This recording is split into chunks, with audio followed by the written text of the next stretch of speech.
I'd like to give a shout out to our newest sponsor, Fog King Sanitizing and Disinfecting. Do you have a positive COVID-19 case at your workplace or residence? Need some cleaners to come in and blast the shit out of their area? These are the guys to do it. So go to fogkings.ca and get yourself a quote, reach out, and they'll be back to you in no time. I'd like to take this opportunity to thank my sponsor, Rycore Countertops. They deal in custom countertops in quartz, Corian, Magonite, laminate, and butcher block. They also have custom kitchen cabinetry, closets, laundry rooms, and millwork. They're family owned and operated for 18 years, knowledgeable and highly experienced staff, and friendly customer service. Head on over to 1069 Clark Road. Check out their showroom today. It's true. I was like, I don't have a cold drink. Fucking mouth is dry. Wow. My man. We good? Yeah. We're rolling, right? Listen, let's dive right into this. My next guest doesn't need an introduction, but I'll introduce him anyways. Welcome to Studio 88. We're back with Justin Bruckmann, numero 3. You know, this is our third session together. Yeah, I don't fucking get invited back anywhere, so that's pretty cool. And I miss you. There's a lot of changes for you, bro. Totally. This last year has been, I saw you at the peak of it, where things were going through the change, and it was the process. The changes happened, and a lot has changed for you, bro. Yeah. And I just wanted to, I miss you, man. I wanted to sit and shoot the shit, and I wanted to hear where everything is at with you, and, you know, what's going on now. The gym's closed. So I mean, it is, yeah. I don't, honestly, man, like that's what's going on with me. There's so many things I don't even, like, where do you got to take the lead, man, because I don't even know where to start. Is it a one door closes and a million open kind of thing? Yeah, literally. That's so what happened? Okay, let's start. Let's go back to the gym closing. So I never got to speak to you publicly like this, but you put a heartfelt message out to the community, and the community was super responsive. Mm-hmm. I saw the things people were saying. You are well loved, well respected, and the people look up to you as a leader.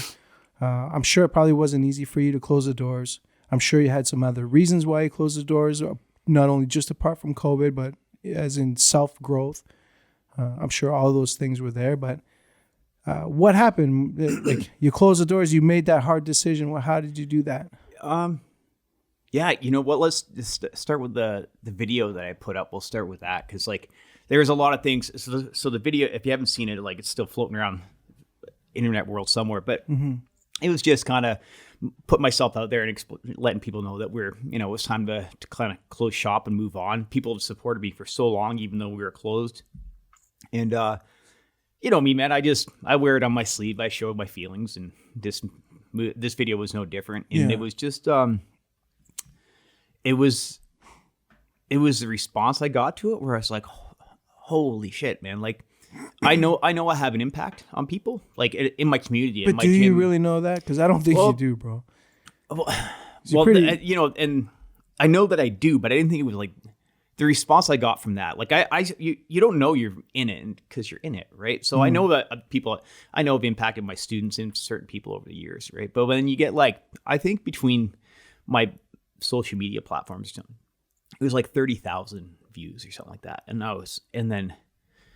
and probably 1,000 people message me, text me, and emails, whatever else. I'm like, I after a few days, I just stopped responding because you couldn't keep up. And as soon as you responded to someone, then it's an open conversation. Yeah. I'm like, holy fuck, man. I cried enough. It's hard. Yeah. So, and it was people that I hadn't seen in like 15 years that were sending you the messages. So eventually I got through everything and I read them, but I just didn't reply, right? But people were like, stuff that happened 15 years ago that I said to them, or you just don't think about it when you're doing it, right? So I know that I have an impact because people will let me know, but it's happening it's while it's happening. And so you forget about the stuff and maybe the people that you've helped out in the past, or you didn't even realize you were having that sort of impact on them. Right. And then that all came back or came to me at once. Now I was like, oh, holy shit. Like it was a lot. And it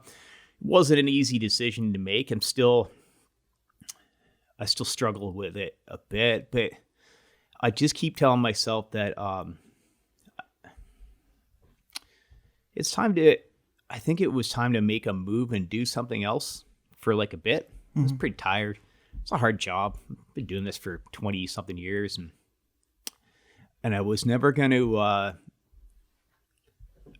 sack up and do anything new unless I was forced to. Yeah. So I was kind of like, because my friends, they're still open and they toughed it out and they're going to crush it now. And I totally got their backs. I'm teaching at their gyms and helping everyone out. But me, I'm like, man, I think it's your guys' turn. Like my students who have gyms, whatever else. And they were part of the reason that I decided to close, because I knew that, my gyms out there, my like students, my friends out there at Cal Samrat, Muay Thai Whitby, and Big Country, all these gyms around me, they're like, dude, you did your job. Like, we'll take it from here. It's all good. You've earned a rest, right? And I was like, huh. Knowing that all my people had somewhere safe to go, you know what I mean? Was comforted enough. It helped out a lot. Yeah. But then you have days where I'm like, holy fuck, like you can see people suffering because they don't have that spot anymore, or maybe they didn't find a new place, and so you're conscious. Like, I know it's beyond my control, but still, there's some days where it's hard because you're like, oh, fuck, what did I do the right thing?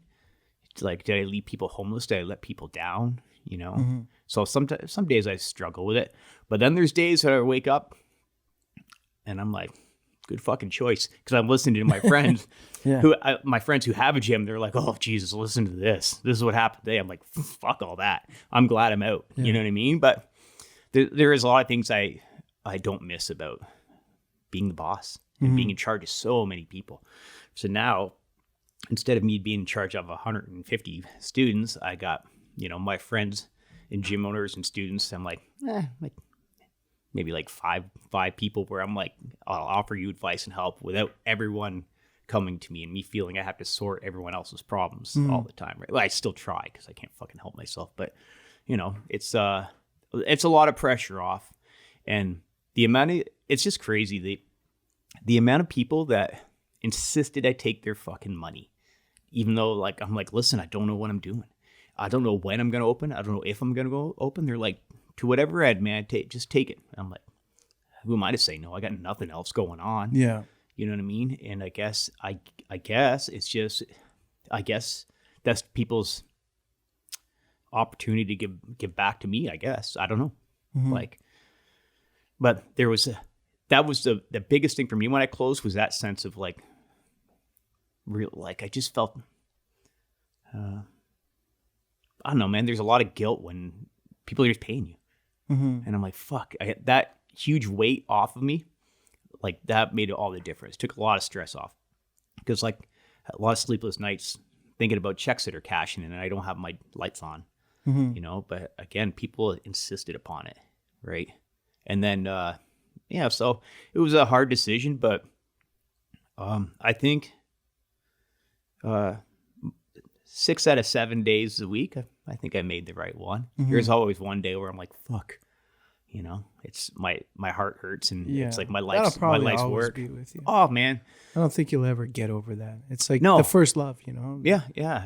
That's all I've ever done, right? Like that. That's really pretty much the job I've only ever had, right? But it is that door. It's shut. I can open it again if I want to, for sure. But yeah, a lot of stuff is just kind of fell into place, and it wouldn't have if I would have held on, Like what kind of stuff? Where are you at now? Where am I at now? Where do we even start? Dara, where do we start? Oh, I don't know. Why don't you talk about just some of the things you've been doing and then get into Yeah, I know 3 of the things that you're doing. Yeah. There's a lot more than that. All right.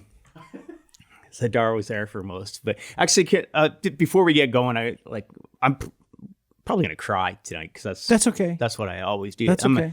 Dude, I'm so fucking glad I met you. I know you feel the same way, right? But I'm like, every once in a while, like someone stumbles in and I'm like to your life. I'm like, dude, am I ever glad I met you? Because like, I don't know, you've helped me open up to you. Like you've helped open so many doors, and I don't know, man. Like it's funny. Like when I'm on the mic or behind a camera, shit comes out of me. Yeah. That will never happen anywhere else. I've told you things I've never told anyone in my whole life, and you had a camera in my face. I don't know why that is, but I appreciate for it, man. So. Well, I mean, we've hung out Yeah, well, let's we'll get you on the mic, bro. Like we've hung out a few times since August, right? Yeah. Like, I came out to Oshawa a few times, and I've always brought some people with me, and all I can say is I'm so happy I met you, because I told this to Jamie, like there's people who are good or trying to be good, and then you meet people who are just genuinely good people, and just being around you, that's True story, bro. He said that to me, and he's like, dude, you have no idea. Like we knew you were good. We knew you were a good guy, but you don't fucking realize somebody is genuinely a really good person, because it's easy to put that front on, man. Yeah. People do it all the time. You say, oh, yeah, he's a good guy. Sure he is. Until you say this or do that. But then there's guys who are just genuinely pure. And then through some ideas of things I wanted to do on the film side, and talking to some people, and we can get into it a little bit later, but someone was like, if you're gonna do this project, they're like, first person you should do is Justin Bruckmann. And we just kind of been hanging out, and I don't know, it's been amazing. I tell everyone, like, this is like a person I just met, but I know he's gonna be a part of my life for the rest of my life. Yeah. Forever. I told you. No, for real. So tell me, what are you guys working on? Fill us in, man. Fill us in. Yeah, okay. We'll start with that part, I guess. Yeah, this could be like the first kind of promo. Yeah. After we met, I guess the way that happened is, was it the first time I was here? The second? I think it was the second time I was here. The mics, we turned the mics off, I think. Yep. I'm pretty sure. Yeah. And then I started letting some shit loose, and I guess that was probably where it started from there. And I was kind of giving you guys some behind the scenes, whatever else. And then you came back to me not that long afterwards with some ideas about maybe kind of like a bit of a documentary idea. And I was like, I don't know, you want to talk about me? Okay. It's kind of my favorite subject. We can do that. You know what I mean? It was I don't know. It just all kind of just started happening, and I wasn't sure what would become of it. I'm still not sure. I don't fucking care. It's been fun as hell. I don't know. Like break it down. Sure. Yeah. I'm not used to talking. So, I just talk. Yeah. So. No, what happened was, so I had this one company who I'd done some work with, who asked me to make some, basically some videos of some UFC fighter or whatnot, and something I'd done before, but I just didn't feel it. Like, I just wasn't feeling like going and shooting some B-roll in a whatever interview. So I was like, yeah, we can do it. Give me like 2 days. I want to come up with something different. So I was like, I came up with this idea. I was like, what if we made these 5-minute short films about athletes and what they're going through? And they kind of like it. It never ended up happening. And then I remember I reached out to Robin Black, and I was surprised he responded. And I was like, this is what I'm trying to think. And, there's some elements, and I think maybe you might fit in there. And he just gave me a lot of feedback. But he's like, if you're looking for people, he was, without thinking, he's like, Justin Bruckmann's the guy that's who you need to do this about. And then I took it, and I was like, okay. And then I messaged you, and then you were like, yeah, you're interested. And then we just kind of hung out, and I brought my friend Nadim, and we hung out. So then I got the idea, and then the whole thing was dead for a bit, but I was just getting to know you, and I was like, yeah, this is how I can show something different. Like, this is how I can make change how we're making these films. And then it kind of spiraled into more of an actual formal documentary, as opposed to just some marketing video for a CBD company or something like that. And then we later got some backing, and then we got a full-on production crew, and we got it started, and we got a whole schedule coming up, and got some really cool people behind it. Cool people behind it. Yeah, so. it was. It's funny because the day that you guys came out to Oshawa to hang out with me, I had a fucking home run that day. Everything just fell into place. I'm doing food drives and coaching and being nice to people, and everyone's like, "Hey, Justin," like, it's not really like that. You know what I mean? But like, I try. You know what I mean? But like, that was one of those days. I'm like, holy shit! I'm glad he showed up on Friday, because that was fucking money. And then every other time we've been on the phone or met or whatever, it's just all worked out so well. And it's just been a trip. And then having someone like Robin kind of come and hang out and help out and give his input, like, you got his purple belt with you, eh? Yeah, I saw. So I guess that leads us right into the next thing, right? Yeah. So it was an idea that Robin came up with, and he's like, he brought the idea to me. He's like, this is what I'm thinking. He's like, I really want to work towards my purple belt, and he's like, I really don't want anyone to award it to me other than you. And he's like, so what I'm thinking is like, let's schedule some intense training and give me your expectations, like whatever you want to do, and I'll do it, and let's record the whole thing, and then we'll just throw it out, online one way or another. And the plan was to just shoot everything off our phones and whatever else, and he would just do his Robin Black thing and throw it out. And then this guy got involved somehow, and next thing you know, there's fucking cameras and mics all over the place. And honestly, like, it couldn't have gotten any better. Like, it was the greatest week that I've had in years. Like, I was so happy. I got these two brothers. Their names are Jesse and Ellie, and I just stumbled into them by accident. And they brought me in for some personal lessons through this whole COVID thing. And they got a fully matted space, and they're like in cage and everything, like at their house. Like, they're all set up. And I came in and convinced them that they want to do MMA. And I'm like, whatever. I got to put a gi on them, and then it's every single day. And these kids, they say literally. When you say kids, how old are they? Oh, they're not kids. 24 and 28 or something like that. Everyone's a kid when you're almost 50. Yeah. But they, like, these kids literally, like, I love them, man. They just change. I'm watching them change, you know what I mean? For the better. And like, and like, they changed me as well. I'm like, I forgot what I was doing for a bit. And then I met these kids, and because you always got to kind of, you got to sell martial arts in a way. I've never sold a belt. I've never sold myself out ever. But you have to do things a certain way in order to make it marketable and accessible to everyone and whatever else. I'm like, these two kids, I got to teach and coach and talk them any fucking way I wanted to. I'm like, we're doing it like this from the beginning. Boring as shit. But this is how jiu-jitsu starts. Like, shrimp, break fall. The most boring shit all day, every day. And they're like, yep. And teaching jiu-jitsu like that, the way I learned how to do it, like, there was nothing flashy. I didn't have to sell it. They just wanted, like, the purest form of it. Mm-hmm. And like, I mean, like, literally every day of the week. Like, it reminded me why I fell in love with it in the first place, was the structure and the discipline and the hard work, and these guys put it in. And so when Robin wanted to do this project, I'm like, I got the place, I got your training dummies, I got everything lined up, and then Dar jumps in, and it all just kind of fell into place, and it was just the best week, right? Because I got to train with Robin. Like, now Robin's 50. He's not the shape that he should be, but that guy knows more about martial arts than almost anyone, right? So there isn't anything I really have to teach him. The guy's he's really good at fucking jiu-jitsu, to be honest. And he's just an amazing student, and it fell in line with these other kids that I had going on. So we got to just hang and all week and train and talk about theory and concepts and why you do things. And these kids tagged along for the ride and did all the work for me. So I didn't know how to get my hands dirty. It was amazing. At the end of the week, I got to give Robin his purple belt, and I got to give these kids some stripes on their white belts. And like, these kids, like, I think everyone in that fucking room cried that day. It was like, it was a lot, man. Because like I said, we kind of found my purpose.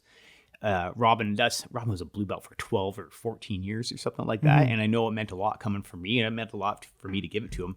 And these two kids, like brothers, haven't hung out since they were kids. And they just started, like, they haven't hung out in 10, 12 years since they were boys. And now they got to do jiu-jitsu together all day, every day. And they kind of, which changed their relationship and everything else. It was just the best week, man. And it was like, that's what it's all jiu-jitsu is supposed to be about, right? So it was really fun, really rewarding. And I look forward to kind of how it unfolds and the results of it all. I hope you hit fucking record because that week, because it was all for nothing. I got so much stuff. Yeah. I mean, there's so much. Yeah, I'm trying to cut because we shot like probably 10 hours worth of stuff on 2 different cameras. That's great. And 4 different mics. So we got I got some first cuts ready, but it's a lot. Yeah. And Robin when he got his purple belt, he was on TSN that night. Yeah, that was cool. He sent us a segment which we're gonna be able to use, but I think he was more concerned about the purple belt than whatever fight was coming out. I was messaging with him, and he said I'm going to get my purple belt with Bruckmann. I'm gonna try to get my purple belt. Yeah. I was like, no shit. That's why I had heard about it, and then I saw the clips after, and I was like, yeah, he did it. Yeah. Oh, and the guy, I don't know. He deserves it. Like I've been friends with that guy for 10 years. I mean, he's been my student one way or another. He's always picking my brain and learning. We don't get to spend a lot of time training, but this was like, if anyone's got a problem with that belt, come fucking see me, man. Mm-hmm. So it was the best, man. And it's such a great experience. And not for just Robin and I, but these kids, man, had the best time of their lives, because Robin wanders in their house and they're like he's a rock star, right? Yeah. It was just the best. It was just such a great week, man. And really fulfilling, and it was quite the adventure. And that was, I guess that's thing number 2, right? So what else did we do? Anything else cool? Did you and I do anything else cool? That was it. No, I mean, yeah. It was For really now. cool. For now. Yeah, for now. No, Start. yeah, and I'm still I'm helping back on the mats, get coaching at some other gyms, MMA and stuff like that. And I don't know. And what else am I doing? You ask. I'm opening a tattoo laser removal clinic. Tell me about this. Yeah, so this is really cool too. I'm not opening it. So I have some really amazing friends who are always supportive and just the fucking best. And they came to me with the thing, like, it's got to be 5 or 6 months ago now. They're like, what do you think about this? Would you be interested? And I'm like, absolutely, man. Like, first off, I need a fucking job. I knew I was going to need a job. Like whether I kept that place open or not, I was going to need a job to fund the gym or myself. And the more I thought about it, it just got brought up. And I'm like, yeah, I'm interested. And I started thinking more and more about it. I'm like, removing tattoos. I'm like, it's an opportunity to still, kind of help people and socialize, like, and speak with people, but like just on a smaller level, right? You're going to deal with, I don't know, 5-10 people a day or whatever, but you're helping them maybe get rid of a bad memory, or, you know what I mean? Like some woman gets her ex-husband's name removed off her or whatever. Yeah. It doesn't matter. Like, so many stories, there's so many tattoos that come with bad stories or bad memories and whatever else. I'm like, I think that's a good opportunity for you, to, kind of continue to make a difference, like a little bit different platform, but I don't know. I thought it would be, because you obviously love tattoos. Yeah. And actually, I didn't realize you were so covered until I saw you fight in Oshawa, the Muay Thai fight. Yeah. And I started watching you. I was like, geez, this guy's tatted like a gangster. Like, it's your back, chest. Like, I got nothing. I got nothing left. Yeah. Like, it was. But I actually I had a big, huge tattoo removed off of me, and I removed it just to get another one on it, right? But it's probably my favorite tattoo now, and like it has a lot of meaning to me. And had I kept to like I don't know what you call it, the tattoo. Traditionally, you don't remove tattoos. That's why we got tattoos, because that shit was fucking forever. Yeah. It's not like that anymore. Yeah. You know what I mean? No, my wife wants a bunch removed. I know the guy. Like right? But, when we got tattoos when we were young, like that was forever. That was permanent. And that's what tattoos are supposed to be. It was for your tribe or your gang or your military unit or whatever. Right now, I'm like, it's kind of hard to accept for someone who's kind of older school like me.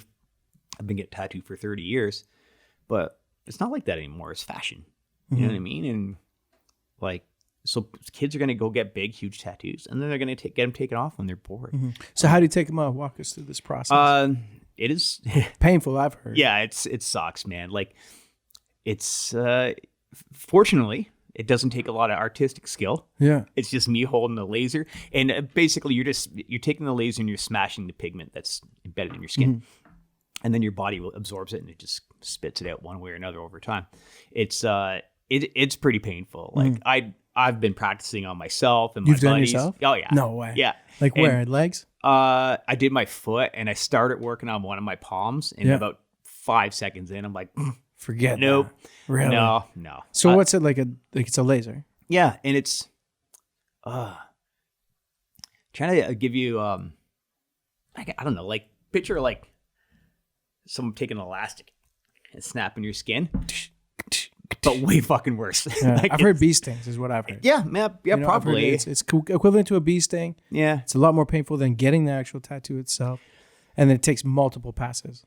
Yeah, everyone's depends on the age of the ink and the color of your skin, and like there's a lot of different variables, right? But I had my knuckles removed, and it took like 8 sits. I did my arm; it took 2. Right? It all depends like how it was driven in there, the kind of ink, and how old it is, and that maybe and a lot of it is the technique that put it in there and whatever else. So it's but it's I like it. It's fun. I get to sit down and just kind of talk and make people feel comfortable. Does it stink like burnt skin? Sometimes that's what it I does. picture it like. Yeah, the whole room reeking of burning flesh. I had it removed and it smelled horrible. But when I've done it, I haven't really noticed that yet. So maybe it's the difference in the machine or the technology, because I've got mine removed 5 years ago, maybe. Yeah. And this is our machine. It's like brand new, like up modern, very modern, right? Like You got a bug on your shirt. oh god, He just came. dude, Don't kill him. I'm not like that. He's I think he's a stink bug. Oh, I think he's okay. He's all right. okay. He's good. He's okay. He's good. He's good. How long was that fucking thing? He crawling just got there. It just. All right. I just watched another. All right. He wants a tattoo removal. Probably. Hey. Yeah, I don't know. I think it'd be the people who I'm involved with are just amazing friends and people, and who support me and gave me the opportunity. And I can't wait to work with them, and it's gonna be a lot of fun. I'm still, I have a boss, but I'm still kind of my own boss. It still gives me a lot of freedom to coach and teach and travel and do the things I like to do, and I still put food in my fridge. So I think it's gonna be a fun. What's the name change. of the company? Unwanted Unwanted tattoo removal. tattoo. Yeah. Instagram Unwanted. You'll find us. Yeah, we'll spread that around. Yeah. That's super cool. Yeah, I think I'll get going not next week, the week after. They're just doing renos and stuff like that in the unit that we got, and I should be up and working. I think our books are already pretty full, because like I'm getting hammered with messages, and I'm like, I'm not dealing with that part. I just send them to administration. They can book it. I'll just zap it. I'll just fuck that part up. Yeah. Right. So you'd walk in, see my smile, and I put you in some sort of agony, and then send you all happy. You ever see those Mexican gangster shows where they remove all their tattoos? Yeah. And they're like, they can look like a complete, and they cry from it. Like they're so emotional because now they just feel normal. Because the stigma behind it, like I'm sure you get this. I get it all the time. Is like people judge you right away because they see that you're covered and they go, "Is this guy bad? Is he?" I don't feel like that's a. Maybe I'm just naive, but I don't think that's a thing anymore. I don't know. I don't know. Like, maybe I'm naive, or I just don't notice that. I don't feel like. Maybe it used to be like that. I know when I got my first big tattoos when I was young, I was like the fucking devil. Now I'm like, I don't know anyone without a tattoo. Yeah, I don't think Dara doesn't. Not yet. We're gonna get him a bad one. I want to see him take do it a off. big chest piece. Yeah, big old screaming eagle. Yeah. Something there, an old traditional style, big ship or something. I'm sure there's still people that look at it like, but when some kid who 22-year-old at university's got a full sleeve, it's like it's not a fucking thing anymore. You know what I mean? I don't know, but like I thought people would, when I actually did my hands, then people would have a different opinion, but I guess maybe it's my job too that people don't really blink at it. Well, I mean, if I was working in a bank or something, it might be something different, but I don't know. Doctors, lawyers, everyone's got tattoos. Well, even now. Faisal, look at Dr. Faisal. Yeah, so man's covered. He's back, chest, abs, like it's not a thing. Or I don't know. Or maybe it is. It's not to me. I guess maybe that's just the way I look at people. I try my best not to judge people based on their first impressions, even or appearance or whatever else, right? Otherwise, you might lose out on the your greatest friend, right? So I try to treat everyone equal, whether you get like I'm not going to call you a pussy because you don't have a tattoo. You know what I mean? I don't know. Like, so I guess maybe I'm naive to it because that's just not how I think. Yeah. You know what I mean? I don't know. Yeah. Like, I just found that sometimes, like when interacting with people, sometimes I felt that they've made that judgment at first, and then they change their tune once I get speaking. Oh yeah. Talking. They go, oh, you're not a douchebag, or yeah. And it's like, well, people will think aren't douchebags. I know a ton of professionals that are covered in tattoos and you don't even know it. I know a lot of douchebags without tattoos. So yeah, I hear what you're saying. True. Yeah. Yeah. I don't know. It's the I guess, but also I've got my first tattoo 30 something years ago. So I guess you don't even think about it. You know what I mean? So I don't know. There's again, try not to judge or form opinions based on what someone's wearing, and that's really all you're doing. You're just wearing a tattoo. Yeah, right? pretty much. Right. So I forget they're there. Yeah, well, I don't know. Like every once in a while, I'll catch myself like in maybe on a video, or I don't want to say in the mirror, but like I'll see something that I forgot we recorded or something, and I'm like, oh my God, yeah, you are a bit of an alien. I'm like, I wonder what my mom fucking thinks. My mom said, I have a funny story. My mom said, when are you going to stop getting tattooed? I'll stop getting tattooed when you get tattooed. So she's like, fine, I'll get a tattoo just to. My mom actually worked in a tattoo shop. So she did all the sanitizing for the autoclave. She ran the autoclave and she cleaned all the tubes. So I said, if you get a tattoo, I'll never get it. I lied, obviously. But I go, if you get a tattoo, I'll get one. So this is when my dad was alive. We went down to the shop here in town. A friend of mine owned the shop. And she got a heart with my niece's name on it, on her shoulder.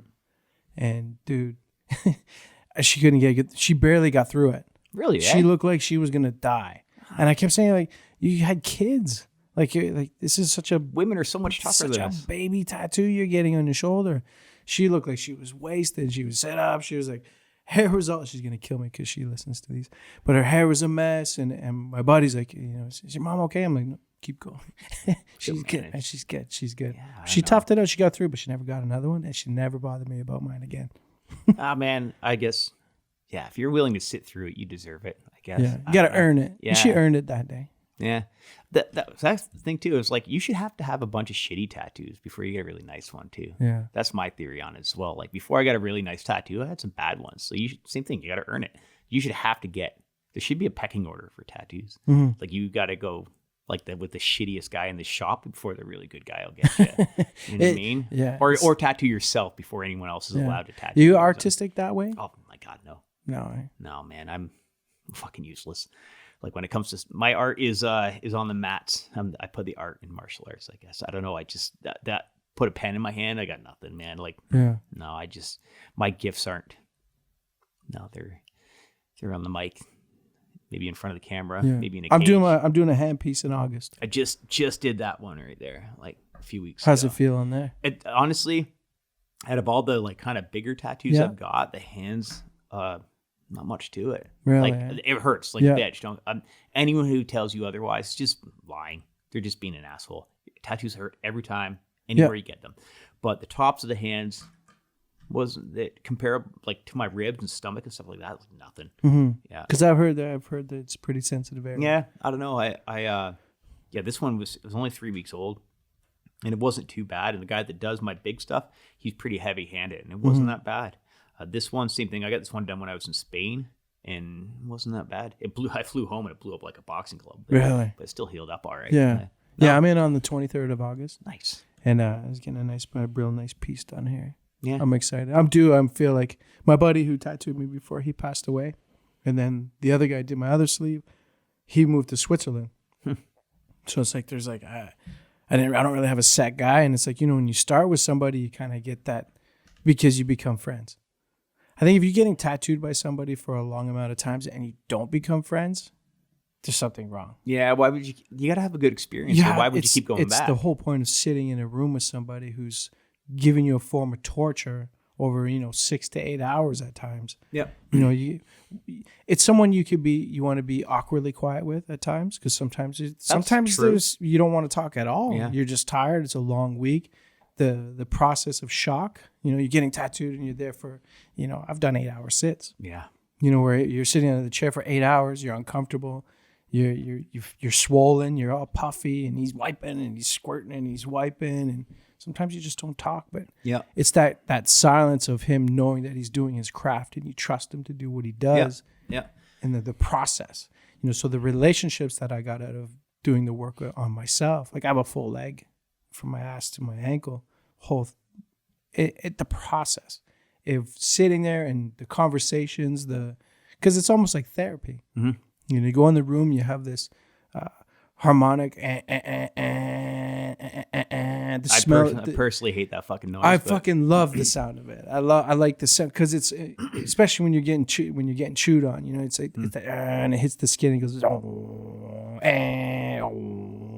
then the smell of the cleaner, like the alcohol smell, there is like smell. that. Yeah. You get that smell. And, okay, it's sanitized in here. It's nice and clean. It's fresh, and he's got his whole area all prepped. All the tubes are out, and you see everything. He's got all the machines. He's got a couple of machines for different things he's doing. And then, so how was your week, bro? Oh, it was good. And they just start working on you, and it's they're building themselves, and you know what I mean. It's a bonding experience. So the guy that does my large black and grays, his name's Jason Steva. He has Shallow Grave Studios, and it's out near me. He's actually like he's my greatest friend. He's my son's godfather. Yeah, he's been he learned how to tattoo on me. On you, that's amazing. Yeah, so I was just at his house today, and so all my big crazy pieces are by him, and I don't even ask I'm like I want to do this, and then I'll just show up that day, and I'm like he always has a better idea in his head than what I have, right? And the last 3 tattoos I got, man, he blew my fucking mind with the stuff that he pulled out of my head and put on my skin. He's the best. And he was and actually, you know what's crazy? He learned from a guy in London, Mike Austin. Okay. Yeah, the Austin brothers. They're super good. Legend. Man. He's a legend. Yeah. That's the guy. All his big pieces he used to drive out here all the time. No shit. And I'd get tattooed and ask him questions. Right. So, but yeah, it is the excitement of like just showing up, because he's not going to change it if you don't like it. He'll just fucking send you home anyway. Right. So when you show up, I'm like, dude, you nailed it. Like, yeah. And then I have some of my other friends are great artists as well, and they just kind of do funny tattoos for me. I'm like, I want to do this, and they're like, yeah, I'll do that right now. Like what's awesome. Funny tattoo? Oh, I got some ridiculous shit. The travel ones are actually always the funniest. My whole right leg is tattoos from all over the world. I got tattooed in. I got tattooed in Holland, Belgium, Spain, Japan, Poland, Luxembourg, all over the United States. I can't even count them. Any all. Favorites? From the travel ones? Mm-hmm. They all got such good stories. Yeah. So, okay, I'll give you 2. I'll try to only give you 2. The first travel one I ever got was myself and my artist, my friend Jason, and a couple other dudes. We were in Amsterdam. We're 2006. Yeah, it was 2006, and we're like, let's get tattoos. And so Jay pulls out a pen, a piece of paper, and he draws a skull and crossbones, and he's like this, and we're like, wicked. So we went to this place. It's called Hanky Panky's. It's a like legendary tattoo spot in the red light, and we went in there. And there's a bar upstairs, so we all took turns. We were drinking beers, and then someone was done. So the next day we go downstairs, and this guy Helgi from Iceland, he tattooed all of us. And Jay did this drawing and gave it to the guy, and he did 5 tattoos, skull and crossbones, and none of them fucking looked the same. They were all really? Different, right? But they were all amazing. It was all this guy was blind as a fucking bat, and it was just one of the greatest like experiences, because that was my first travel, because I hadn't been anywhere. That was the first time I traveled Europe or anything else. I've been in Japan, but that was my first like real big adventure. We just saved our money for a year, didn't even know where we were going. We just went for it. That was cool. Another one we did that was awesome. We were in my buddy and I went to we were in Krakow, Poland, and we just went there to rip it up, because Jay had been there, my artist had been there, and he loves it. He's like, and he goes there to get tattooed by this guy, Victor Portugal, world famous tattoos, one of the best at black and gray in the world. So while we were wandering around drinking and partying, we were like, let's go. We went and introduced ourselves to this guy and just showed him our work from Jay, and we hung out and just shot the shit with him. And then we took off for the rest of the week. And at the end of the week, we got to get a tattoo. So we went back into this guy's shop, and this guy's waiting list is years and years long. Jay has to book 2 years in advance to go see him. And we're like, listen, we just want a little tiny travel tattoo. And he has his bag on his shoulder because he's going to Budapest or something for a convention. He's like, so we asked him, we're like, we know you got to leave, but is there anywhere in town who, will do something cool and isn't going to fucking gouge us? And he's like, honestly, everyone here sucks. And if there are any good, they're already left for this convention. He's like, what do you want?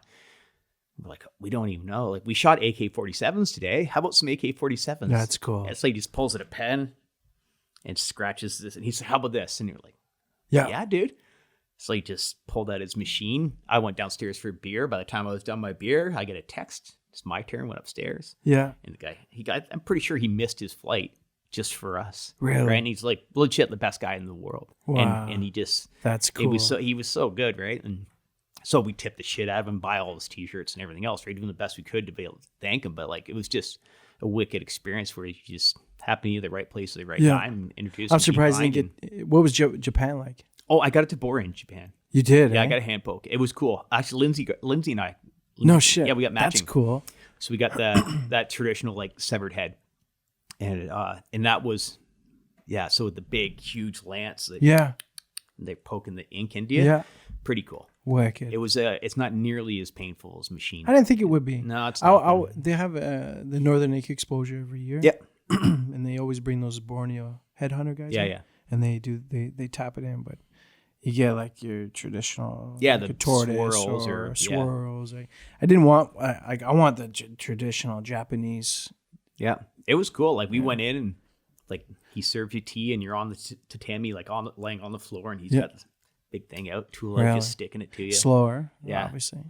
Believe it or not, it was super fast. Really? Yeah. So he did the line works machine, and then everything else he does with the with the brush. I didn't know that. Yeah, that's cool though. Yeah, it was fun, and Ryangu, I think his name was. I can't even pronounce it like it. And he's a pretty famous guy as well. We just kind of lucked. I booked it a few months before we got there, so we just wandered in the door and said, got some tea and got some hand pokes. It was pretty rad. That's cool. Yeah. Yeah. Where else? So another, I like hearing these stories. Yeah, Forgive me, man. No, I was there. I like telling them. They're fun. Where else? They all come with a story attached, obviously. So a few years ago, I got another friend of mine. He's a tattoo artist, Nathan Draper. He's English Rose in Bowmanville. We start training together. I got him into. Oh, that leads into a whole other story. Holy shit. Well, anyways, we go to we went to Germany, and we entered this race called the Red Bull 400. It's a mountain race. So the Olympic ski jumping, right? It's a race up that. Really? Like, so you run to the top. It's fucking horrible. And we didn't really train. We flew into Switzerland and partied for a couple days, and eventually ended up in Germany and like sobered up for one day because we were near going to do this race, right? But we didn't really realize it. There's a series across Europe, 20-something races throughout the summer and fall. Turns out the one we entered was the World Championships. So I get an email. They're like, we would like you to represent Canada and be the flag bearer for this event. I'm like, fucking right, I will. Yeah. I was probably the first. Me and Nathan were the only Canadians. I was probably the first one to enter, so they picked me. Yeah. I don't care why. Either way, I'm on the website with the Red Bull website with the flag. That's cool. And and we ran this big ridiculous race, and it is hard. Like so yeah, it's the Olympic ski jump. So you run, you kind of where the landing is. You start. So you get a downhill run. And go up. And Nathan takes off way ahead of me, and you could hear the announcer like, oh, and the Canadian is out in the lead. He's clearly not done this race before. And Nathan wants to beat me. He's like, I got you, motherfucker. And like about 50 yards into it, I pass him, and it's so steep that you're on your hands and knees like clawing. Wow. And you're already at elevation already. Yeah. So by the time you get to the top, you can't breathe and your legs and everything are just screaming at you. And you finally get to the top and they hand you a fucking Red Bull in a medal, right? And we got blown out in the first round. The guys that were like world class, they had like 5 heats in a day. It's a brutal race. Wow. It's way harder than it looks and sounds. So after that, we end up going to Luxembourg, which is like a city and a country kind of like all in one. It's very, very small. And one of Nathan's favorite artists there, his name's Dan Sinnis. And same thing, we wandered into his place, and he's like notorious for like that kind of Rat Fink style, you know what I mean? Like hot rod kind of. And we walked in, Nathan was like, big fan, we were thinking this and this, and he's like, he just pulled out his machine, he's like, sit down. He did it like on the spot. Just like that. I got like number 400 with some weird flaming eyeballs and shit. Like, I didn't even know what it was, but it was like made Nathan happy, and I thought it was funny as shit. I remember we've been walking around for days. I remember he saran wrapped my feet. Yeah. Because I've stunk so bad from hiking through the streets. And he's like, I'm just going to wrap this up, and left a little hole open so he could fucking tattoo me. That's hilarious. Yeah, that was a fun one. I ran the Nashville Marathon with my buddy, one of my greatest friends, Mike. Saying for some reason, he convinced me to get, it was like an electric guitar with like a goat head and an anarchy skull, just because we'd done a marathon. It doesn't even make any sense. So I got tattooed there. Yeah. I got tattooed in Singapore last year when we went to the Gamma Worlds with James Clark. I was Team Canada. We're walking around drinking after the fights, just having a good old time. And we wandered into a tattoo shop, and it was me and Pat Connors, and he's the biggest geek ever. Sorry, Pat. And he doesn't have, but he doesn't have any tattoos. I'm like, I'm getting one right here. Like, I got this dagger, and he's like, I'll do that. I'm like, awesome. He actually got it on his leg, but his first tattoo was like 2:00 in the morning in Singapore. That's hilarious. Right? And he probably still hasn't shown his mom. So like Singapore, we got tattooed there. Like, I was in Spain. I got off a Walt Disney cruise and got a hand tattoo. Yeah. Like, from everywhere in the world, I've got tattooed everywhere I go. That's like, cool. Yeah, it's always it always comes with great stories. You know what I mean? Like, that's why you got it, not just because you were there, but because you did something fucking great. Wild and crazy. You know what I mean? Yeah. A lot of fun. Yeah. I would love to get tattooed by Philip Lou in Switzerland. Yeah. Like, that would be ideal. Like, that's a trip, and give him like your whole back and ass. There's because they move so fast. He's Yeah. so like, he'll do, 8-hour sit, and he'll have your whole back and ass lined. Like, this is crazy. unheard of. They There's move so many. fast. There's so many amazing artists out there now. It's hard to even, like, Instagram's just changed the tattoo world. Oh, has it ever? Right. So it's like hard. How do you even pick anymore? You know what I mean? But like, if you follow Shallow Grave Studios, man, Shallow Grave Tattoos, Jay Steve will blow your fucking mind. Shallow Grave. Yeah, he's incredible. Yeah. And like, he's the reason everyone else in Canada is as good as they are. It's because of him. Like, he's the guy that everyone knocked off, right? Or learned from, like, maybe not directly, but he's the guy that motivated everyone to tattoo big black and gray and do all the things, like, in this country anyway. Right? Before there was Instagram, stuff like that, he was doing all this shit first, and everyone else kind of like followed his lead. He was doing big pieces. Yeah. So he's got a beautiful studio, and he's just amazing artist. Like, he makes it fun. Yeah, but yeah, man. But this tattoo, he takes it seriously, man. Like, seriously, you would never get a joke tattoo from that guy. But I got other friends who own studios, and they're like, yeah, they want to do fun shit. Yeah, like, what's Nathan say? Bad tattoos done well. Yeah, you know what I mean, right? Yeah. So. Robin Black and I got bad tattoos done well. Really? Yeah. Gotta wait for the movie. That's hilarious. That's cool. Yeah, I don't know, man. Like, you're for me, the tattoos aren't a fashionable thing. If it wasn't for my hands, you wouldn't know that I had a tattoo, right? For me, that's a scrapbook. Right? And that's the places I've been in the world, and people I love, or maybe reminders, and like. A lot of people come to you who are like, oh, this symbolizes this and this and this. And I'm like, that's a cool story, bro. I'm like, this one was hilarious because me and this dude were wasted here.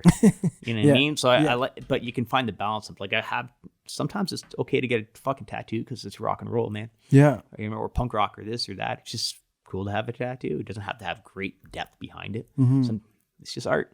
And it's your story. It doesn't even got to mean shit. Yeah. I want an eagle. I got an eagle or whatever, right? But mine, for the most part, my big ones have a lot of symbolism for me, you know, one way or another, or they're, or for people or events or even reminders. They mean a lot to me, but I wouldn't sit down and explain it to someone. Like, that's my business, man. Right? That going back to where you think maybe people are looking at you. I think when I'm looking at tattoos, I'm just looking at your tattoos. I'm not judging you. I think maybe that's how I think people look at me. They're just looking. They're probably just curious. But I don't know. I get a lot of the. Yeah, they want to know. We're comparing notes right now, right? Looking at each other's. Yeah, because I like it. I fucking love tattoos. Yeah, man. I love the process. I love That's why I miss even being in the chair. That's why I booked in. I want to go back and get get tattooed. My buddy passed away mid-sleep.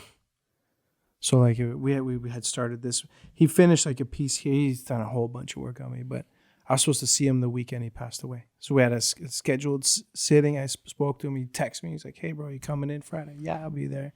And then I heard on Facebook that he OD'd. And the guy was phenomenal, bro. He was like, but he just had some demons, you know. What was his name? Jay Wojcik. Yeah, man, that's an industry with a lot of addiction in it. Yeah, well, they're functioning. Some of them can be real functioning addicts too. You're making great money, and you're set your own hours, and there's a lot of that. We lost a good one for sure. Yeah. But his apprentice, who did this sleeve on me here, finished it. Oh, that's so cool. Luckily, I was like, "Hey, man, you want to finish it?" Like normally, you wouldn't ask. You just it is what it is. The piece ends.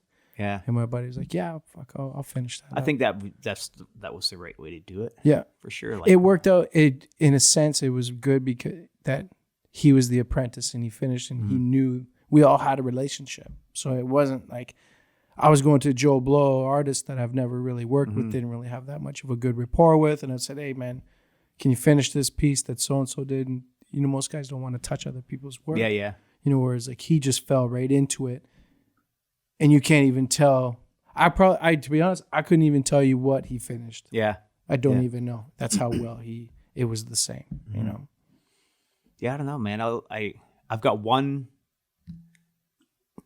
big, like the only spot left I have for a big one is the inside of my bicep. And What about your neck, bro? You can do your neck. Man, that's right. I'm just not down with it. Like, you know what? In a pinch, I'll just take something off and get a new one. You know what I mean? Yeah, no shit. No, the next stuff I like it on other people. It's just not my bag, man. Yeah. I'm not down. Even with my hands, I swore I wouldn't do my hands unless I paid my house off, and then I was like, when's that really gonna happen? And I did it. But that I did the palms, and that was like when people see my palms, they're like, whoa, because that's still rare. Yeah, and you don't see that very Let me often. see.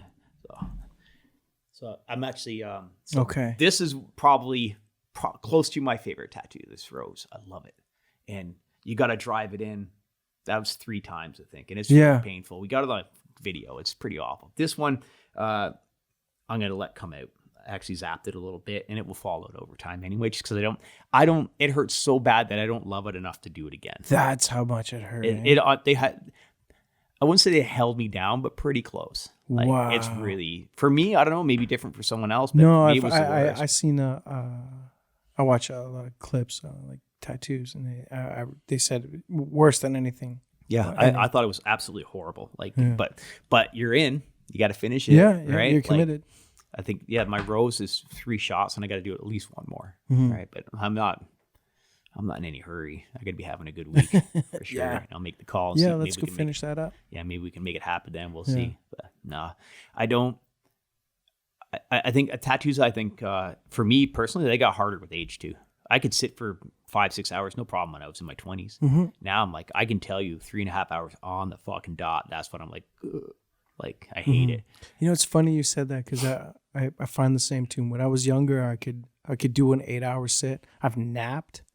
Where I just, you know, he's working on the outside of your arm where the skin is pretty rough as it is, and then got some later in life, and it was like, wow, that fucking really hurts. I don't have it in me to be that committed to sit for, you know, another 8 hours. I don't think I could do it, but no, I think the longest I did was 8, and that was on my ribs, and it's because there was like a convention or something. We had to get it finished, and I'll never do something like that again. I don't have enough room to do that again. So, and I'm just not as rugged as I used to be, man. Like, this shit hurts.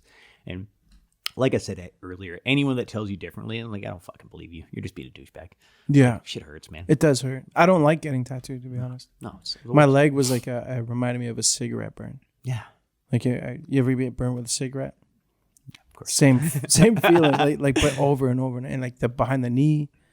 Like your ass even is super painful. Like, I don't like it at all. I have to build myself up a week before my palms are sweating actually even just thinking about it, going, okay, I'm gonna need lots of water, ibuprofen. I popped the ibuprofen before I go in just to kind of And I run. They say you're not supposed to drink, but I got tattooed at a convention one time, and I had a beer because I was bored. Yeah. He's like, hey, and we weren't starting on time, and it was just like we're kind of everybody's mingling and talking, and so I had a beer, and Bleed? then I bled a little bit, but it took the bite away. Oh, really? Oh, 100%. He did my shin, like he was working a snake on my shin, and he had worked it before in another section where I had an Oni mask or whatever, and it just the beer just took away the bite. Oh man, I've gone in. You know? Yeah, I've sat around and drank heavily when.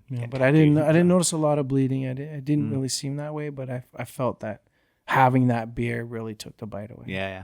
I don't know. I'm pretty glad I'm done with it. Like there'll be one or two bigger ones, and the rest of them will just be little tiny things. I'm like, nah, I'm cool on tattoos. I don't need them anymore. Okay. You seem different since I last seen you, bro. You seem like there's a big weight lifted off your shoulders. You seem like more like when you were here last time, there was two sides to you. There was on camera and there was off camera. Oh, I was in it. Right? Yeah. There was a real dark presence to you off camera. Well, enough to a point where it was almost worrisome. I know you. I know because you called me on it. I think. Well, let's see when the mics go off tonight how I'm feeling. Yeah. Yeah, a lot of the gym being gone and accepting that has taken some huge stress off of me. So maybe that was part of it, but there's still, I got a lot of shit going on. Like, I guess I'm just in a mood. It could be the 10 coffees I had that makes me a little more personable. No, I don't know. I can see the pressure lighter. off your shoulders don't. Before your shoulders look like you had just done 2,000 shrugs. Yeah, that whole thing with the gym was weighing on me for years and years, and I think and that was when I was here in September. Yeah, right. And when I find like 2 months later is when I'm like, all right, fuck it. You know what I mean? I'm out. And I think that was what really so that probably took a lot of weight off. I still got a lot of shit I got to work out inside. With my brain and my heart and things like that. But I think I'm heading in a direction that's positive. I don't know. Who knows? But yeah, I think that having the weight off of the gym and the support of maybe more support than I thought I would have from the community. You don't realize how much you're loved, do you? Does anyone? Not really. You know what I mean? Like, not really in a sense, but no, I guess not. But it's self-perception, right? Because we were speaking on this earlier, and Dar and I we're here, and he's like, I think about you like this and this and this. I'm like, yeah, but I don't like myself very much. You know what I mean? Like I know how people, especially now, I know how people look at me, but I don't think like that. Like in my head, I'm like, man, I'm a shitty friend, and I'm not a great husband or a father. I'm like I only think of myself as the negative. I don't know.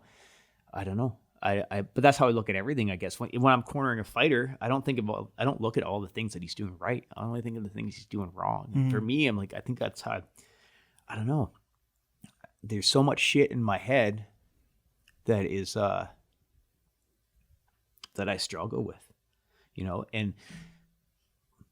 but I guess maybe it just finally closing the gym is one less thing to worry about. There's still all sorts of things I got to figure out, man. Like I got a lot of demons too, man. I got a lot of things from my past and my childhood with that I have a real hard time with. And, I see a PTSD counselor every fucking week for some of the things that happened to me as a kid and as a young adult, and combine that with having, I don't know how many concussions over my life. And it's things I'm sorting through now where it's complicated because the overlap between symptoms you have from PTSD and symptoms you have from say TBI, like traumatic brain injuries and stuff, man, they overlap, and there's so many similarities that it's like you don't even know where to start fixing things, right? So I've got an MRI scheduled now. Like my PTSD guy is great, and he's really I think he's helping me out. I don't know. You got to face some dark shit in order to get better. But one of the things we're going through is I'm going to get some MRIs and stuff like that to check on, my brain to see, what kind of, to see if there's actually, some stuff that's, wrong with me from a neurological point of view. But, so then you have a kind of a base. Like the thing is like, okay, I can't tell you how many concussions I've had. Yeah. Right. So, but I can tell you that I had traumatic incidents as a kid. Mm-hmm. So that's stuff's a fact. So we know for a fact that I have, PTSD. We don't know for a fact that I have concussion, PTSD. Yeah, right. Concussion problems. Right. So but you still got to go check the other one and find out what's what, and then somehow fucking try to fix it. I don't know, man. Did you see the podcast I did with the Vox Neuro? Yeah. I didn't. I don't remember very well, but like I did. Like I did. skip through it. So I had them and they basically they're neurologists, and what they do is they do concussion therapy. Mm-hmm. So they do an advanced version of an EEG on your brain to map out where the issues are, and then through therapy they actually instead of just treating the concussion as a concussion, they go, well, here's your cognitive function, this is where the parts of your brain that are affected, this is how we make you better.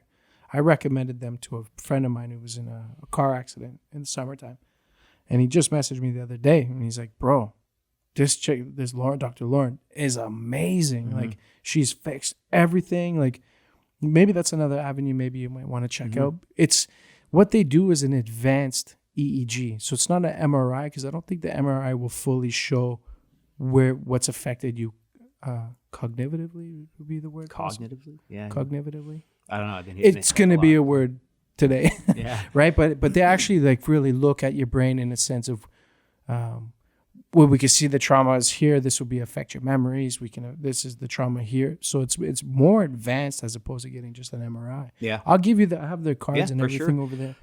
With the guy that I'm seeing now too is like, one of his things is like his chronic pain and traumatic brain injury as well, right? So he knows it. What we're trying to decipher right now is which one is it? You probably got both.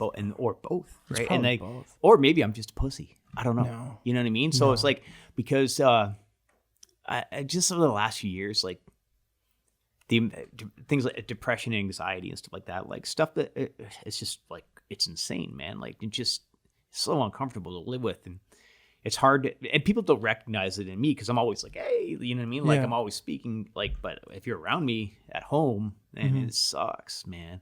And it sucks to be in my head. And honestly, bro, I saw a completely different side of you.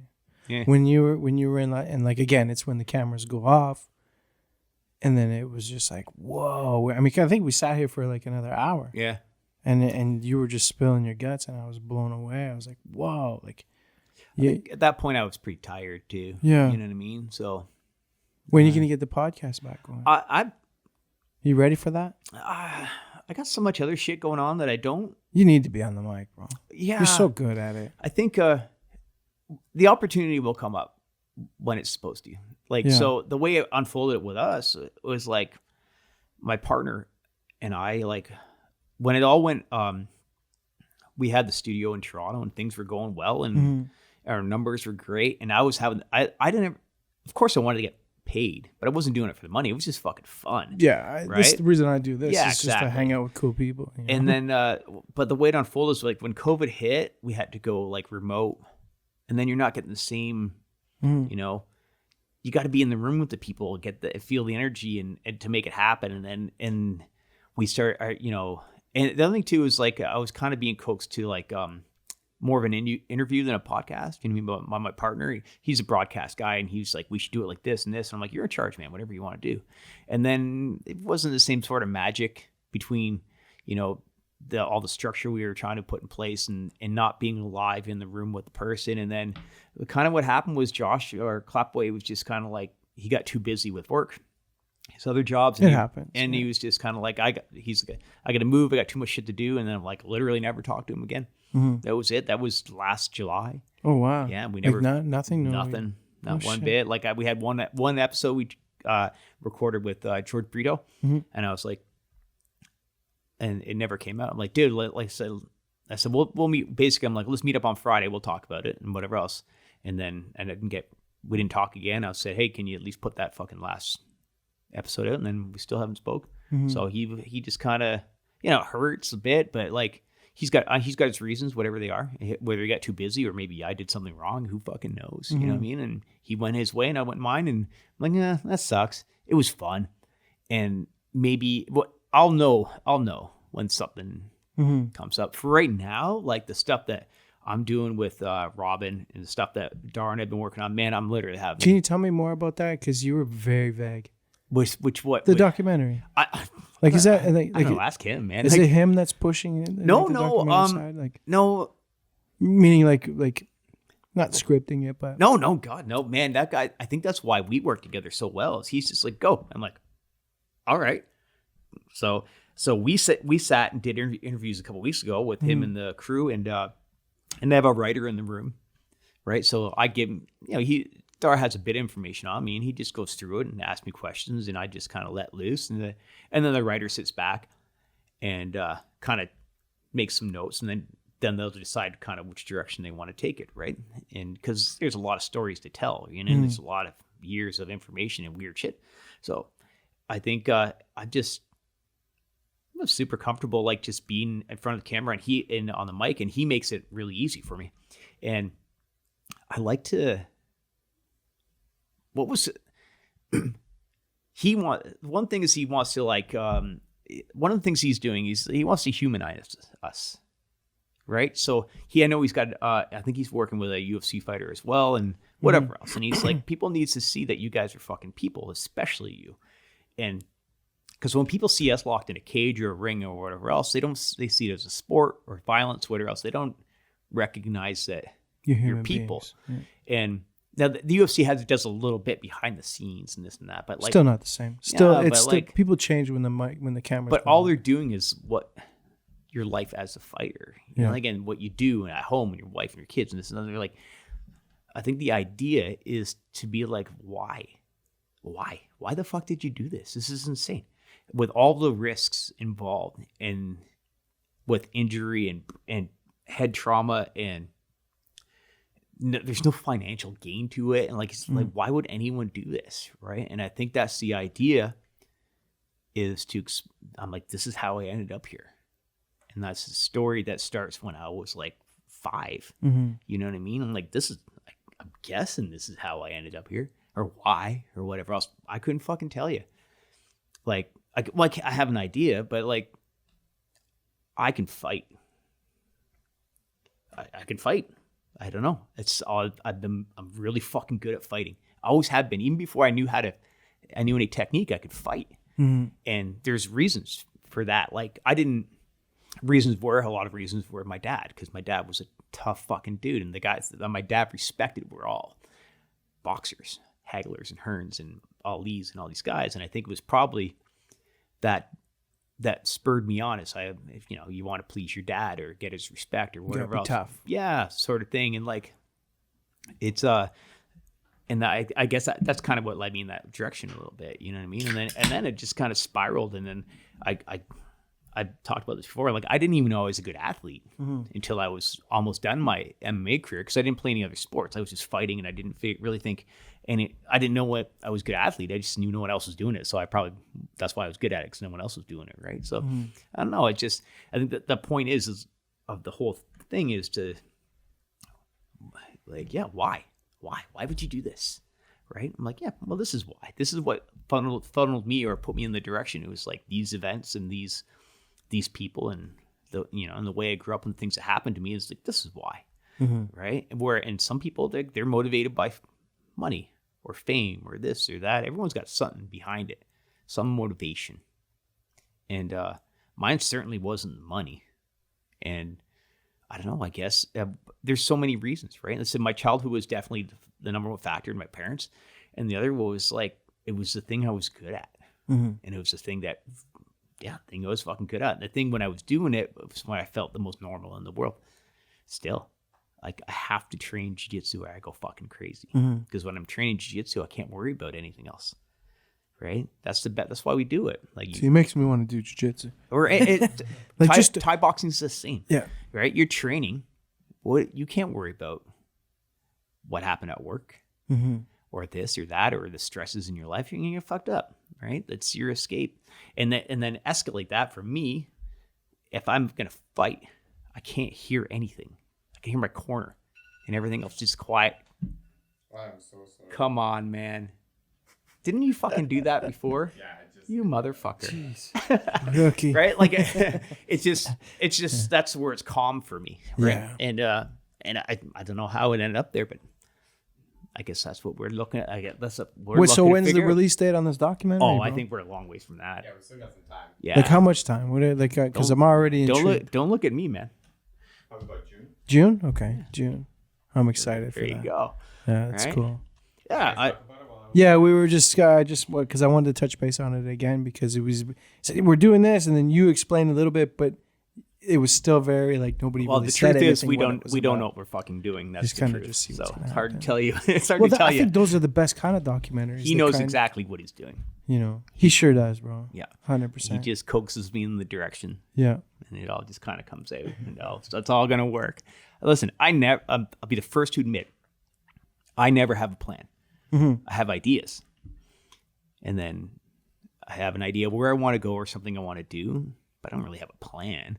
It just kind of, right? And that's for, I'm like, he has the idea, and I'm like, I like that idea. I'm like, plans on you though, dude. You figure out the rest, right? You know what I mean? Like, well, and we'll figure it out. And and the other people that were there were great too. That was part of so the day we shot Interview was the best. So going back to humanizing, right? There was five people in there? There was me, Cam, Melanie, Hosseini, and Daddy. So 5 Right. of us. Who knew nothing about me, really, other than what maybe you would have told them. Yeah. Right? Very, very, very little. And they're like, oh, look at this fucking, I'm just guessing. They're like, oh, all right, look at this meathead. But only for the first 5 minutes. Because like you could tell by the time I was done talking that day, everyone in the room was like, holy fuck. Yeah. So before I was like telling people about it and like, yeah, like it sounds cool. Like that sounds like a pretty interesting thing. Like standard doc. Yeah. And then, but I'm like, so you guys come help me out? And they're like, yeah, let's go do it. And they just wanted to get out there and, and so after I talked to them and they were all like floored. And I was like, like, what did you think? And they're like, I can see why you couldn't explain it. Like what you explained is nothing compared to what this actually is. And it's not like some crazy, just like terrible story after terrible story. It's just who he is, who Justin is, right? And they could just feel it. And you can't explain it through a description. And they, like the one guy who no interest in MMA, he was like, wow, like I learned so much about mixed martial arts. Like he loved it. And then the one girl, her name is Melanie. She was crying. She was legitimately crying, but she loved it. And then Nadim, who came with me to meet Justin, obviously he's been super excited the whole time. And then there was the writer Cam, who I think he was really excited to meet Robin, but he really enjoyed it. He was affected too. And that's kind of the point behind that just. This is a good summary of kind of it's what to it's what what I expect. want. It's what I want to do, right? So there's my whole thing is that a great mentor and a great coach. His name's Bill Walters. He was Adrian Wooley's high school wrestling coach as well, and he told me one day, 20 years ago, he's like, "Your job in this world is to make a difference, right?" And that's what I want to do, right? So make a difference, have an impact, whatever else. So even if it doesn't go any further than what we did already, and like there's 5 people that I can tell you right now, I changed their view or opinion or made an impact on them because they don't know. They had no idea what this is really about or what I'm really about. I'm like, that's good enough. If we can take it and turn it into something special, which I'm sure we will, then maybe like I'm hoping that my story is gonna impact all these other people. You know what I mean? That's kind of the point of the whole, for me anyway. If we can make it entertaining and tell a great story and make some art and whatever, it's gonna be fucking great. And if we can maybe help change someone, or make someone's life better or motivate or inspire someone through it, whatever else, I'm like, fuck, man, the best part about my job, or what used to be my job, was that one kid that came back to you like every year and was like, dude, because of you I finished high school or whatever else. Like, you're changing lives here and there. You don't see it as much. You don't realize how much impact you have. But closing the gym, I realized I do. Right. So what if we can find an avenue or something else where we can reach even more people, right? And I can help them out, and maybe they can have a different view on like why we kind of, everyone gets into this for a little bit different reason, right? And yeah, I don't know, man, it's just fun. I think, yeah, we're just making art and having a good time, and if it makes a difference in someone's life, and if people get to see it, I'm even happier. Like for right now, I'm just enjoying the process, like hang out with my friends, make new friends, tell stories, you know what I mean, and about my life and things I've done, and yeah, I don't know. I really enjoy it. It's been fun, man. Like, yeah. I was going to throw in, like, our intention with making it was for people who aren't involved in MMA at all. I don't know if you said this when I wasn't here, but that's the target. Yeah, our target is for people who aren't into MMA, and it's to humanize the sport. And you know, even more than that, it's you know, there's a lot to it, but that's the rough idea. And because, you know, I've learned, if you get a decent footage on a DSLR of an MMA person saying that they do this because it's who they are, and then hitting a bag, everyone in MMA will love it, right? But we want to get it to other people, and that's why the crew was people who aren't into mixed martial arts. And it was a test. It was this test. Like you write in a doc, you write a treatment, you write how you expect the story could go, how the interview could go. You know, you kind of put a roadmap, so you're not just walking into it saying stupid, like just throwing darts out of nowhere. And so we wrote it with them, you know, here's some of the stuff, showed them this podcast episode to get some ideas. And they were all, they felt that there was merit, and they felt something. And then when they came, they were like, this is something that we really want to tell. You know, I understand something about martial arts and the people, and it's changed my perspective. And so. See, that's beautiful, because the thing with martial arts is that stigma is there. But if you can inspire those that have no interest in martial arts whatsoever, and they go, whoa, there's actually more to martial arts than... That's why we get all excited when we watch The Karate Kid. Oh, right? Yeah, man. Because he's explaining to you, you know, there's more to karate than just beating people up. It's about finding yourself. It's about philosophy. It's about... Yeah. It's very little to do with, like, fighting. Right. Really, like, and when people get involved in it, they realize that, right? Like most of the people I've ever taught will never even compete, let alone go fight. You know what I mean? Like in MMA or anything else. It's just, man, building relationships and camaraderie and creating discipline and, I don't know, man, expressing yourself and learning about yourself, challenging yourself to things that you never would normally do. And, you know. Yeah, I don't know. And I think we got a really good way of telling some stories. And yeah, maybe... I think the biggest thing for me is like, because my story is very strange, and I think like, and it wasn't strange to me while it was happening as a kid. I didn't know that it wasn't normal, because I just thought everyone had shit, and everyone does have shit growing up. Everyone's family's different and whatever else. Different events that happen and form and whatever else. But I didn't think it was that strange until you start to actually talk to people and tell them, and they're like, holy shit, I didn't really, right? But so I'm like, okay, but my point is if I can go, all these things happened to me as a child and throughout my life and whatever else, and I fucked my life up pretty good as a teenager and young adult, and I still managed to reel it all in and pull all this incredible shit off. I'm like, what's your fucking excuse, man? Right? You can sit around, and I did it for years and years, and I still do it sometimes. You can sit around and piss and moan about your situation, right? And you can claim victim, and you can be a kind of a pussy about it and blame others, or you can you can be like, all right, well, now what? Now what? Right?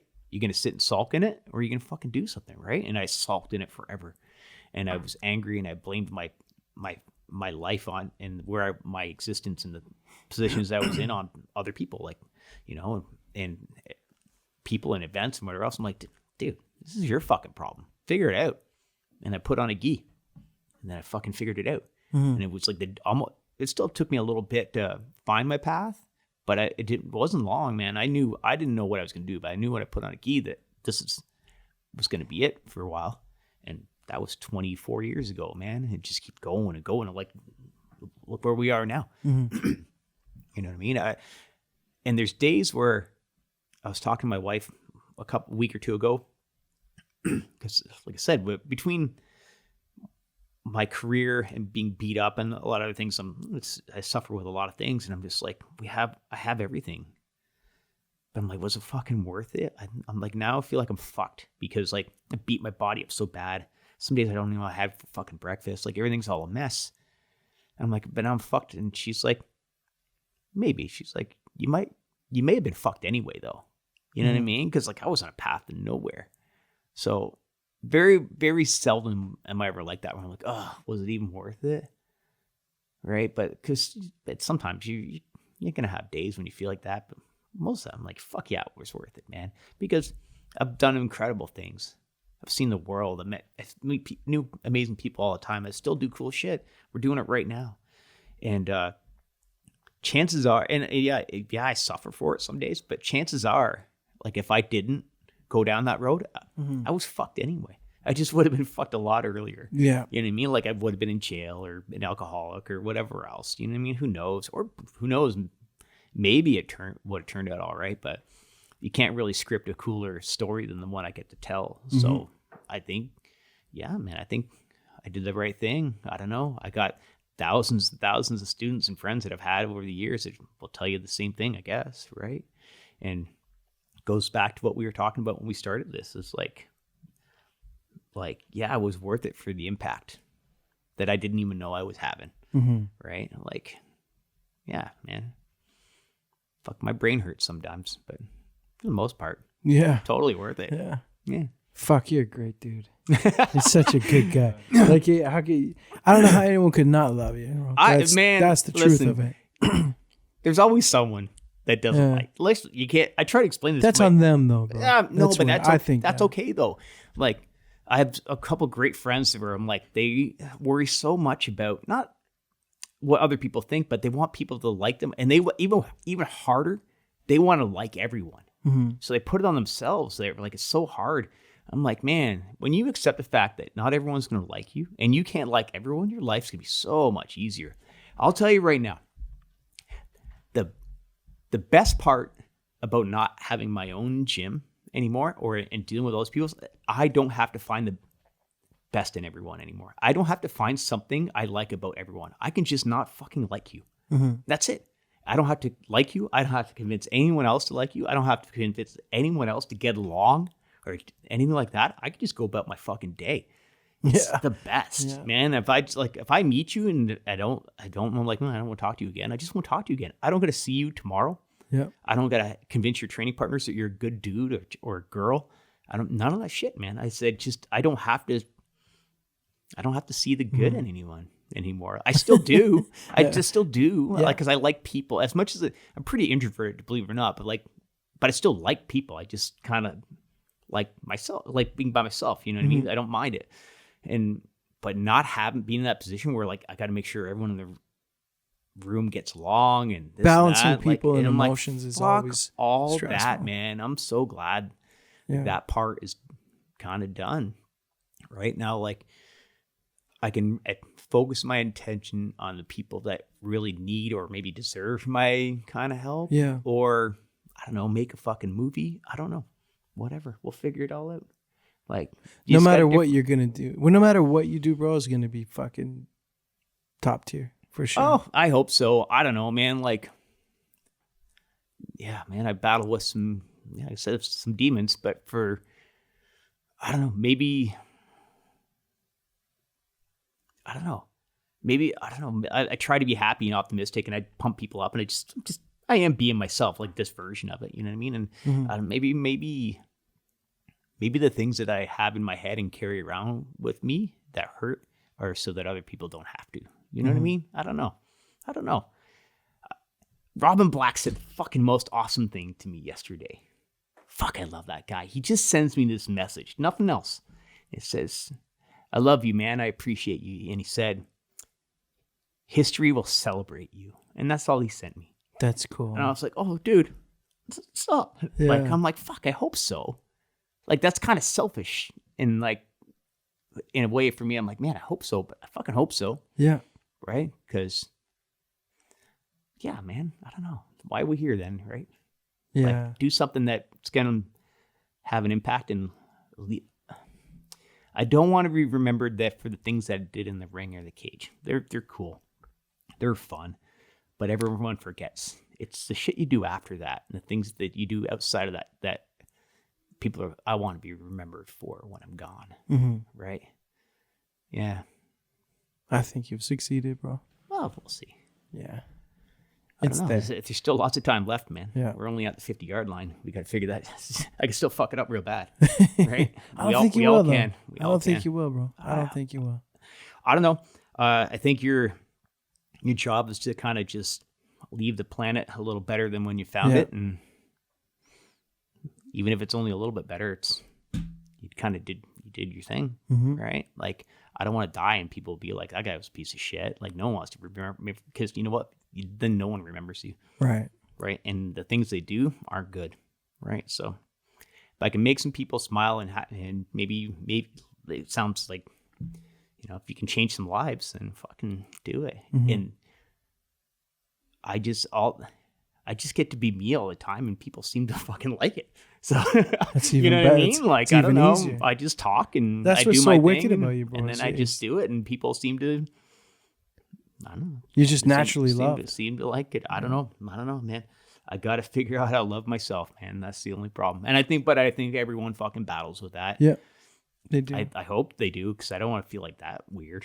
Like, I hope someone else. No, feels like it's this. true. It's You know true. what I mean? It's true. Yeah, I don't know. You know, you got a big heart when you know, you feel bad for putting yourself first.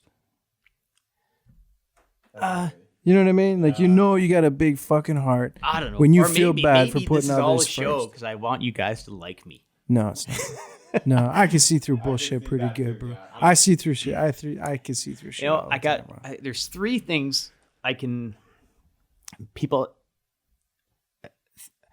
have three compliments. I think they're compliments that people have given me in my career that I can remember, like, explicitly. One was yesterday, was Robin. He said that to me, and I was like, oh, dude, that was pretty touching shit. Thank you. The other one was, it was one of the parents at my gym after. I have big elaborate gradings, and I just do this. I just talk from the bottom of my heart. I tell everyone, well, what's up? And I'm honest with the kids, and I'm honest with the parents. And I cry, man. I cry, especially in front of my adults. I cry every time because I'm so thankful for my life. Listen, I've eaten out of a fucking dumpster, and I've flown first class around the world.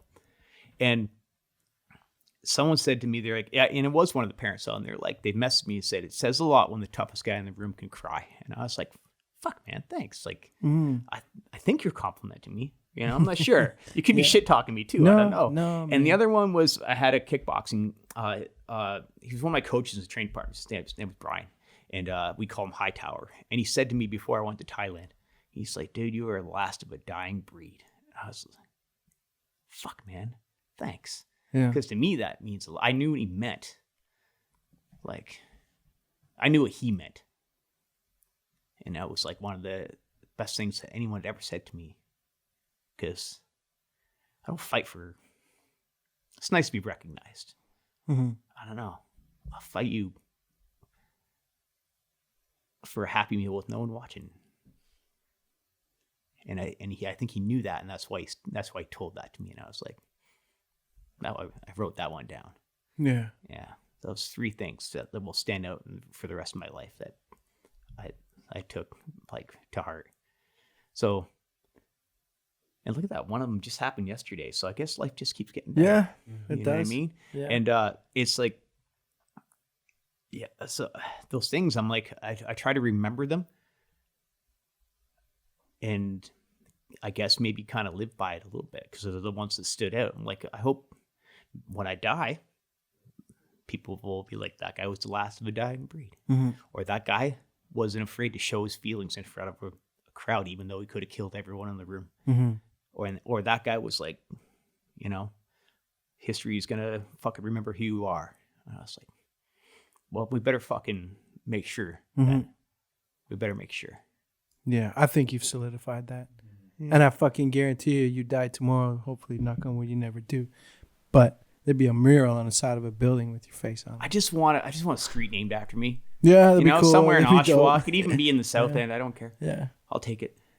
I was going to respectfully disagree on that last one, only because you are the last of a dying breed for sure. But I think you and that last remnant of people are going to be the catalyst that brings it back. It's people like you that it's going away, but it's not going to die with you. You're going to, it inspires the next it's person. Gonna start. We might take a while for it to come back, but the example that you set, like Rob, and people are going to look back and they're going to remember it. It could be as soon as next year, but it's going to cycle through and come back, and people like you will be the nexus of that. That's what I think. That's why I'm trying to make a documentary about you. And that's why I love you. That's why I gave you the shout out in the beginning, man. Fuck, I'm ever glad I met you guys. Yeah. Yeah, you guys bring out the best in me, man.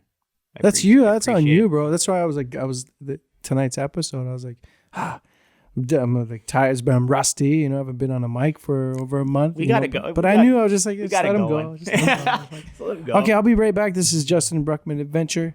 You know, just let him talk. You know. Yeah, that's the thing. It took a while to get it going today. And then we went on the tattoo thing, and then I watched you turn the corner on me. I'm like, you motherfucker, here it comes. And then boom, here's Justin.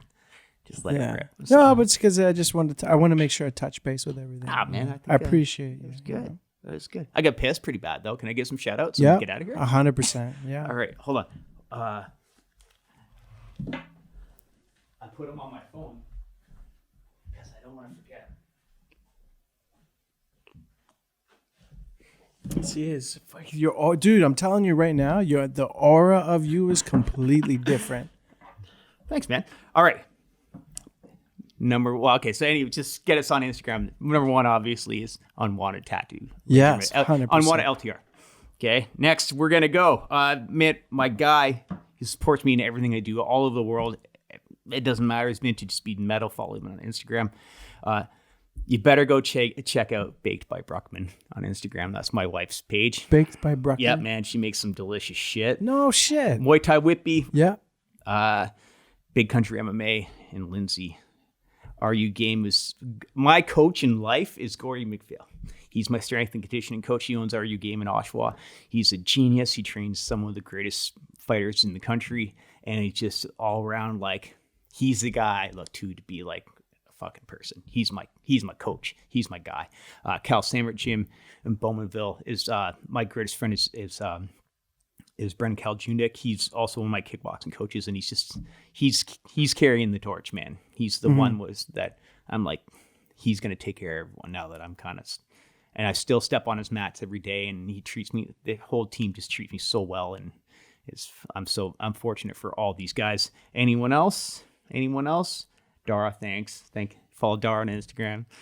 I don't know, man. My life's good, and it's good because I got so many people always pushing me and supporting me, and like no matter whether it's a good idea or a bad idea, they're like, fucking go for it, dude. Right? So it's all it is ideas. It's like guys like you coming with the plan, and then we fill in the blanks, man. That's it. You're amazing. Thanks, dude. I love you, bro. I love you too, man. Thank you for coming. No, I appreciate it. And let's do this again. Oh, anytime you want. Anytime. I knew this was just a good. That's why I texted you. I was just like, "Hey, what are the chances you come Saturday?" Oh yeah, and then like, I'll make let you know. drive. And then the text was ding in. Yeah. So actually, I got one more thing. So I got this ring made, and it clicked with me today. So when my father passed, he left some things behind, and so I took, and it was my mom's idea actually. So he left some jewelry behind. And my mom's like, you want this stuff kind of thing? Like, if you want to take it, you can melt it down and make something else and whatever else. And I sat on it for years, and I was like, I didn't really want it. And then I'm like, fuck that, I do. I went and I got it. I had this ring made, and someone made it for me. And it says, be kind as hell on it. And it was something that, and my son was looking at it today, and he's like, be kind as hell, Dad. What's that mean? That doesn't make any sense. And I was like, you'll understand one day. Is that the same fucking bug? You'll understand one day, because I didn't know how to put it to him. And then I was driving here, and I thought about it. And I'm like, you know what it means? It means you can't fight evil with evil, or hate with hate. You just gotta be kind, man. Even one is hell. You can only fight hate with love, man. So, Sammy, you know you don't listen to Daddy or on Instagram and shit, but that's what it means, man. Just be fucking nice to people no matter what.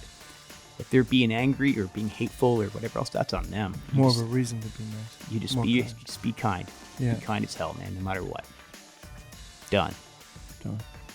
You're the man. Okay. Thank you. Yeah. Another one in the book. Want to give a shout out to Devolution Productions. Devolution Productions is the production company I use to produce my podcast and to do a lot of my fight-related stuff. The absolute best production company I've had the opportunity to work with. And if you're looking to get any work done or any kind of videos or anything professional, Devolution Productions is the company to contact. To get a hold of them, just inbox me, shoot me a message, text me, call me, Facebook, Instagram, anywhere, any of those handles, and I'll connect you in a heartbeat. Devolution Productions is, bar none, the best production company in Canada.